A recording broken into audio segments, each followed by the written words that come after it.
It's high energy, it's good times, but there's really good insight that I think you could tell. I mean, everybody's brought this up. Like, you're the son of a coach. Like, the way you think about the game is very holistic.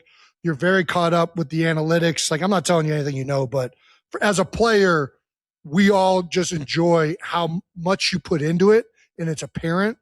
And it's every time I get the chance to listen to Greg Olson, I come away learning something as a professional player that played 13 years, which I think is just awesome. Means a lot. I appreciate that, guys. I enjoy doing it. And coming from you guys, I know you're not biased. I know it's not, I get it. Dude, no, I appreciate it. Yeah.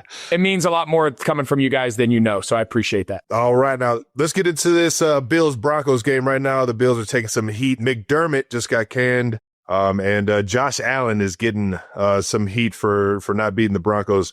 Thoughts on the game, Greg? Yeah, just kind of an interesting divisional weekend, right? You had two overtime thrillers. You had one just absolute dog of the game that got away up in Seattle. And then one kind of a clunky game with the Texans, and that game kind of got weird and whatnot. And New England played well enough, didn't necessarily play great, but just a struggle. So it was kind of a weird weekend all around. Usually the divisional round is when it gets really fun. It kind of flipped this year. The wild card weekend was incredible. I mean, every game was down to the wire for the most part. But you brought up the Bills. I hate it for McDermott. So McDermott got hired there from Carolina. He was our coordinator. We had a lot of success with him. Brandon Beane, the general manager, he was the assistant general manager. He cut his teeth here in Carolina, and McDermott brought Brandon from us to Buffalo. So to see them kind of have to start from scratch, I love McDermott. They've been there for 9 years.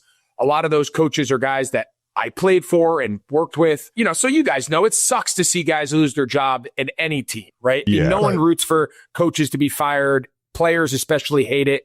The one thing about the league is, change is inevitable. And, you have a guy like Josh Allen, and, here you are year after year, just getting right to the end, and they just can't get over the hump. And then I think, a lot of people saw this opportunity with you guys, Trav, not being in it for the first time in a while. I think a lot of people saw this as Josh's opportunity to all right, get over the hump, right? No Mahomes, no Burrow, no Lamar, get those premier guys out of the way, and here's your opportunity. But, as you guys well know, it's never as simple as that. I think while Josh Allen is incredible, and I'd argue he's the best player, if not he's the top 3 player on any given year in the league. But, the roster, they got holes. They had issues. You're giving up 30